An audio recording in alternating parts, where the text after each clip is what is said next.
Sir অনেক জায়গায় দেখা যায় যে ব্যক্তি মালিকানা জমির উপরে জোর করে ধর্মীয় প্রতিষ্ঠান যেমন মসজিদ মন্দির তৈরি করা হয়। এখন যে ওই জমির প্রকৃত মালিক তার করণীয়টা কি? এর আগের প্রশ্নে একটি কথা বলা হয়েছে যে যদি ব্যক্তিগত সম্পত্তিতে যদি কোনো মসজিদ, স্পেশালি মসজিদ যদি প্রতিষ্ঠিত করা হয়, তাহলে সেখানে ৫ ওয়াক্ত নামাজ হতে পারে। কারণ নামাজের জন্য সারা দুনিয়াই খোলা। আল্লাহ যে কোনো জায়গায় নামাজ পড়লে সেই নামাজ কবুল করবেন বলে বলা আছে।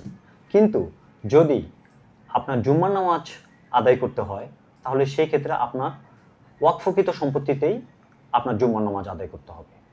জুম্মার নামাজ আদায়ের জন্য ব্যক্তিগত সম্পত্তিতে প্রতিষ্ঠিত মসজিদে আপনার জুম্মার নামাজ আদায় হবে না। যাই হোক, যে প্রশ্নটি সেটি হচ্ছে, যদি কারো ব্যক্তিগত সম্পত্তিতে যদি জোরপূর্বক মসজিদ নির্মাণ করা হয় বা মন্দির নির্মাণ করা হয়, তাহলে ওই ব্যক্তির করণীয় কি? দেখুন, কারো ধর্মীয় কারণে কোনো স্থাপনা অর্থাৎ মসজিদ মন্দির কারো ব্যক্তিগত সম্পত্তিতে করা অনৈতিক। এই কাজটি করা উচিত নয়।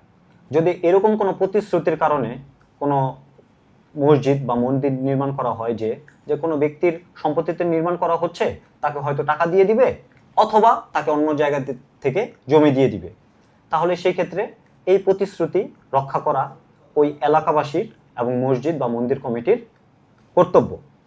যদি না হয়, যদি না করেন তারা সেই কাজটি, তারা যদি দখল করে রাখেন, তাহলে এটা সম্পূর্ণ অনৈতিক এবং অবৈধ। ওই ব্যক্তি চাইলে এই মসজিদ উচ্ছেদের জন্য আইনানুগ ব্যবস্থা গ্রহণ করতে পারেন। এখন আইনানুগ ব্যবস্থা গ্রহণের ক্ষেত্রে করণীয়টা কি? এখন আইনানুগ ব্যবস্থা গ্রহণের ক্ষেত্রে প্রাথমিকভাবে ওই ব্যক্তিদেরকে উনি মৌখিকভাবে মসজিদ কমিটিকে, এলাকাবাসীকে তিনি জানাতে পারেন যে তাকে মসজিদ, তার যে জমি রয়েছে সেই জমির দাম দেওয়ার জন্য, অথবা তাকে অন্য কোথাও সেই সমপরিমাণ জমির ব্যবস্থা করে দেওয়ার জন্য, সমঝোতার মাধ্যমে একটা সমাধান করার জন্য।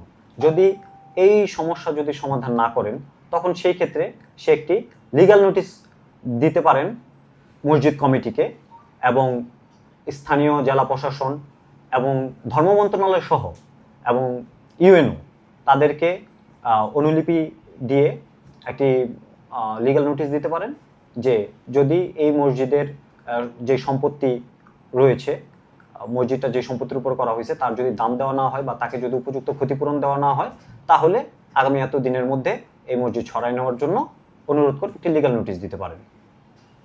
আর তারপর লিগ্যাল নোটিশের পরেও যদি কোনো কার্যকর ব্যবস্থা যদি গ্রহণ করা না হয়, তাহলে সেই ক্ষেত্রে ওই ব্যক্তি